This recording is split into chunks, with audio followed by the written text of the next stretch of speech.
The fat director had brought 4 new engines, 3 with names, 1 with just a number.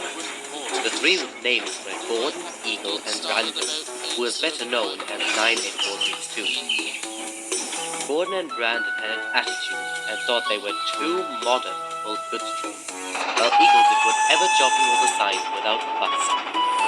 The other engine's number was 87546. Now 87546 was not like most of the engines. He never said anything to anyone and did his jobs with a frown on his face. All the engines thought nothing of this. They were thankful that he wasn't rude like Gordon and Brandon. All that is, except Edward.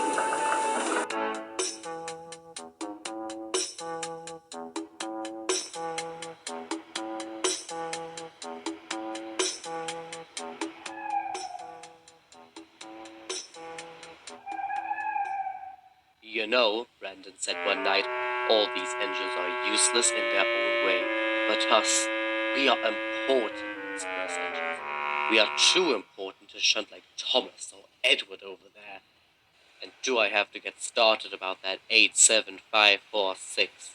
He never even talks to any of us. Thomas was about to speak up, but Edward gave him a look. Edward wanted to help 87546 as well, but he did not know how.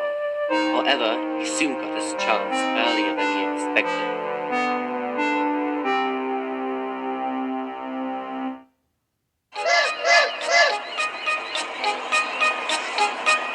A long goods train needed to go to the end of the line.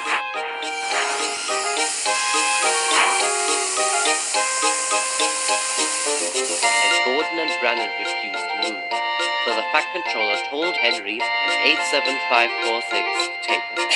However, Henry had trouble steaming up, so the fact controller asked Edward to help. Edward was delighted. The 2 engines made good time, and the journey went quite smoothly. When they got to the big station at the end of the line, it was already noon, so they decided to sleep at Vickerstown sheds. All was silent until Edward started to talk. "What a nice run, wouldn't you agree?" Edward asked. 87546 said nothing. "Well, at least we get a rest now," Edward smiled. Again, 87546 said nothing.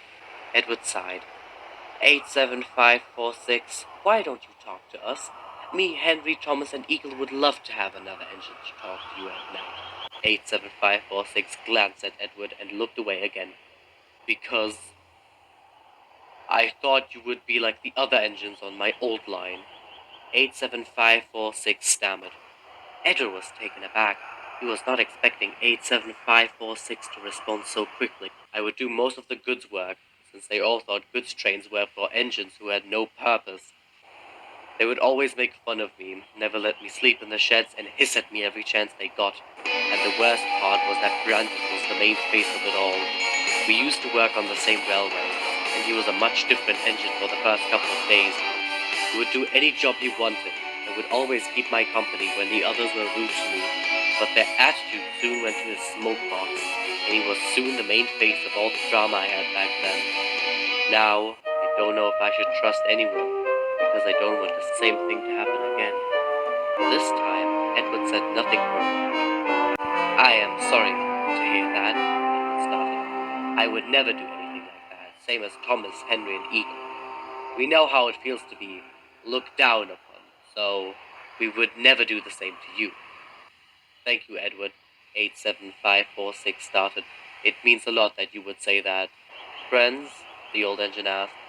"I don't think I am ready for that just yet. What about allies? Is that okay?" "I think it's perfect," Edward chuckled. "But we better get back to the big station for our other jobs. Come along." Edward and 87546 puffed off, and their journey back was very quiet. But Edward swears he saw his new ally smile, for a little bit anyways.